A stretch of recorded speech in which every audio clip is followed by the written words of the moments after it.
केवल 1, 2 और 3। 8 क्वेश्चन देखते हैं।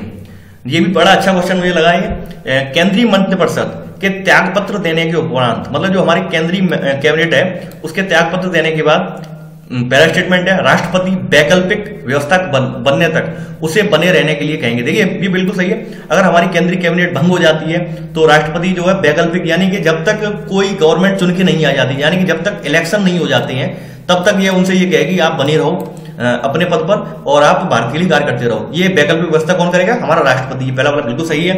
सेकंड है अपदस्थ, यानी कि अपने पद से हटाए जाने के बाद, अपदस्थ करने के बाद मंत्रिपरिषद नई सरकार बनाने तक पदभार का निर्वहन करेगी। देखिए ये भी सही है। जो जैसे अपने पद से कोई मंत्री हटा दिया गया है और राष्ट्रपति अगर चाहे तो उसे अपने पद पर रख सकता है जब तक कि कोई नई सरकार चुन के नहीं आ जाती है। तो यहाँ पे दोनों ही सही है। आंसर है सी, 1 और 2 दोनों। 9th क्वेश्चन है, इसमें मंत्रिपरिषद में शामिल कौन कौन होते हैं? देखिए ये अगर आपने थोड़ा लैंग्वेज अगर पढ़ी होगी तो आप इसे कर पाएंगे। अगर आपने लैंग्वेज नहीं पढ़ी है तो आप यकीनन इस ये क्वेश्चन ये वाला ये बिल्कुल गलत कराएंगे। अगर आपने थोड़ा लक्ष्मीकांत की बुक में अगर डीपली थोड़ा पढ़ा है तो आप इस क्वेश्चन को बड़े आसानी से सॉल्व कर लेंगे। तो इसमें देखिए जो मंत्रिपरिषद होती है उसमें कैबिनेट स्तर के मंत्री भी होते हैं, यानी कि कैबिनेट स्तर के मंत्री जो होंगे वो जो संसदीय कार्रवाई है उनमें भी भाग लेंगे और जो डायरेक्ट मीटिंग होगी प्रधानमंत्री के अंडर में उसमें भी इन लोगों की उत्तरदायित्व तो रहेगा। और इनकी सबसे बड़ी जिम्मेदारी होती है वो केंद्र के प्रति इनकी होती है, यानी कि केंद्र के प्रति उनका एकदम मतलब सही, मतलब एक कहा जाए तो एक अच्छी खासी बॉन्डिंग होती है केंद्र के प्रति। ये केंद्र के प्रति हर विषय में अपना सुझाव, अपनी मीटिंगें के माध्यम से और अपना जो कुछ भी है सब कुछ इनका केंद्र के प्रति रहता है। उसके बाद आते हैं राज्य स्तर के मंत्री। देखिए राज्य स्तर के मंत्री क्या होते हैं, इन्हें कुछ विभाग जैसे हैं, जैसे कि आप मान लीजिए सिलाई कढ़ाई विभाग है, जैसे और काफी सारे छोटे छोटे विभाग हैं, तो इन्हें इस टाइप का मंत्री बनाया जाता है राज्य स्तर का मंत्री। लेकिन ये लोग जो होते हैं ये कभी भी कैबिनेट की जो मीटिंगें होती हैं उनमें हिस्सा नहीं लेते हैं, ठीक है। और ये कैबिनेट स्तर के मंत्री से नीचे भी होते हैं, लेकिन जब इन्हें आमंत्रण दिया जाता है कि किसी विषय पर आके आपको चर्चा करनी है तब ये लोग कैबिनेट स्तर के मंत्रियों के आगे अपने मीटिंग में सम्मिलित हो सकते हैं, ठीक है। वैसे ये नहीं होते हैं, ये स्वतंत्र रूप से बनाए जाते हैं राज्य स्तर पर। छोटे मोटे उद्योग, जैसे छोटे मोटे उद्योग हैं, छोटे मोटे जैसे छोटे मोटे जो आप तमाम योजना है उनसे संबंधित मंत्री बना दिए, तो ये उस टाइप के मंत्री होते हैं राज्य स्तर के, ठीक है। थर्ड है उपमंत्री। ठीक है, उपमंत्री ये मंत्री वो लोग होते हैं जो कैबिनेट स्तर के मंत्रियों की हेल्प करें और राज्य स्तर के मंत्रियों की हेल्प करने के लिए बनाए जाते हैं। मतलब इनके जो संसदीय कार्य हैं इनके देखरेख के लिए, इन्हें सुचारू रूप से चलाने के लिए ये छोटे स्तर के मंत्री बनाए जाते हैं, इन्हें उपमंत्री कहते हैं। इनमें संसदीय सचिव भी हो सकता है और अन्य लोग भी हो सकते हैं, ठीक है। तो यहाँ आंसर है डी, यानी कि 1, 2 और 3। 10th क्वेश्चन हम देखते हैं।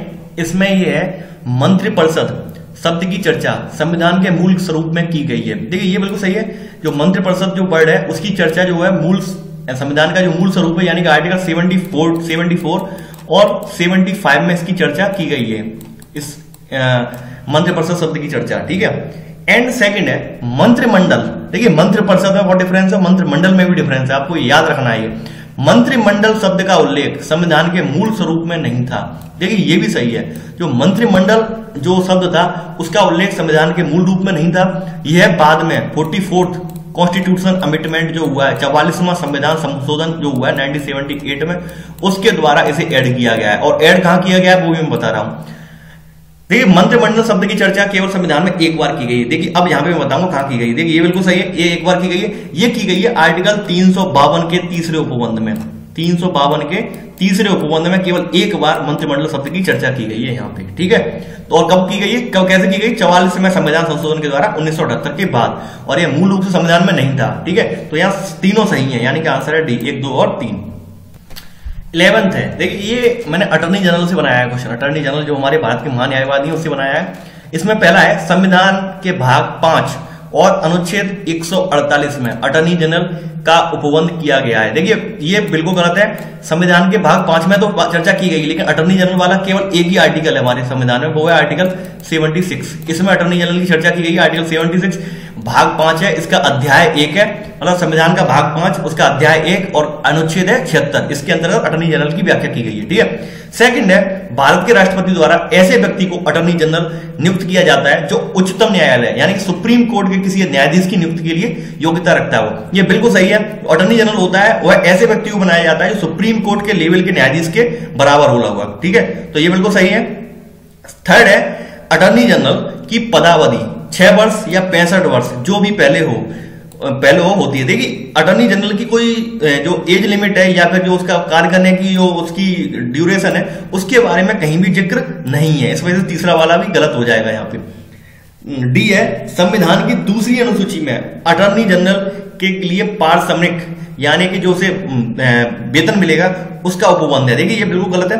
संविधान में कहीं भी अटॉर्नी जनरल के लिए कोई पारिश्रमिक का उपबंध नहीं है। यह राष्ट्रपति द्वारा जो तय की गई है सैलरी वह सैलरी इसे मिलेगी। जो राष्ट्रपति ने मान लो तय कर दी हो कि 1 लाख रुपए पर मंथ मिलेगी तो 1 लाख रुपए मिलेगी, मतलब जो राष्ट्रपति तय कर देगा वो सैलरी मिलेगी, ना कि इसके लिए कहीं भी संविधान में आर्टिकल में उपबंध नहीं है। ठीक है, तो यहाँ सही है केवल बी। 12 क्वेश्चन देखते हैं। भारत के महान्यायवादी यानी अटॉर्नी जनरल के संदर्भ में कौन सा कथन सही है? पहला है, महान्यायवादी राष्ट्रपति का प्रथम विधि अधिकारी या सलाहकार होता है।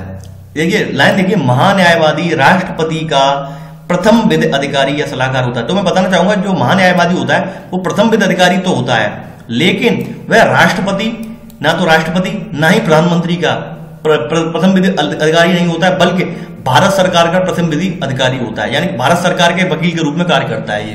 ठीक है, तो यहाँ पहला वाला गलत हो जाएगा।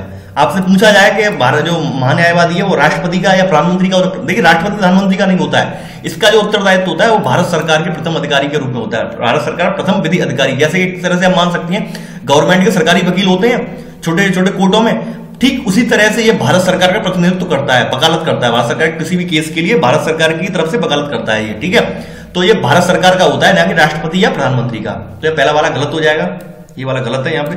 सेकंड है, मंत्रिपरिषद सरकार के मंत्रिपरिषद के बदल जाने या त्याग पत्र देने के पश्चात वह पद पर बना रहेगा। देखिए ये गलत है। गलत क्यों है? जो अटॉर्नी जनरल है इसकी नियुक्ति क्या होती है, जो व्यक्ति सरकार बना रहा होता है उसके वो उसका नाम आगे कर देता है कि भाई मेरी तरफ से ये इसे अटॉर्नी जनरल बनाया जाए, तो उसी व्यक्ति को जो है राष्ट्रपति उस समय अटॉर्नी जनरल बना देते हैं। जैसे अभी बीजेपी गवर्नमेंट है, नरेंद्र मोदी जी की गवर्नमेंट है, तो नरेंद्र मोदी जी ने जिस व्यक्ति का नाम आगे कर दिया है तो वह व्यक्ति ही अभी अटॉर्नी जनरल बनेगा।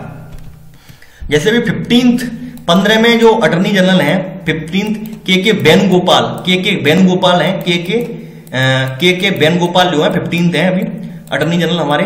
तो ये इनकी जो नियुक्ति है वो मंत्रिपरिषद की सलाह से की गई है, और मंत्रिपरिषद बाई द वे जैसे बीजेपी गवर्नमेंट गिरती है तो इन्हें भी अपना त्यागपत्र देना पड़ेगा। ठीक है, तो यहाँ पे सेकंड वाला गलत है, वह अपने पद पर बना नहीं रहेगा, बल्कि मंत्रिपरिषद जैसे सरकार चेंज होगी वैसे उसे भी अपना त्यागपत्र देना पड़ेगा। थर्ड है, उसे ऐसी विधि से हटाया जाएगा जैसे कि उच्चतम न्यायालय के न्यायाधीश को हटाते हैं। देखिए ये गलत है, इसे हटाने के संबंध में कोई भी प्रावधान नहीं है। इसे केवल यह राष्ट्रपति के प्रसाद पर्यंत बना रहता है और राष्ट्रपति जब चाहे तब इसे हटा सकता है। तो यहाँ पे इसमें से कोई नहीं, उपयुक्त में से कोई नहीं। 13 क्वेश्चन देखते हैं। भारत के महान्यायवादी को अपने कर्तव्यों के पालन में भारत के राज्य क्षेत्र में सभी न्यायालयों में सुनवाई का अधिकार है। देखिए ये बिल्कुल सही है, इसे जो अटॉर्नी जनरल है इसे भारत के राज्य क्षेत्र के सभी न्यायालयों में सुनवाई का अधिकार है।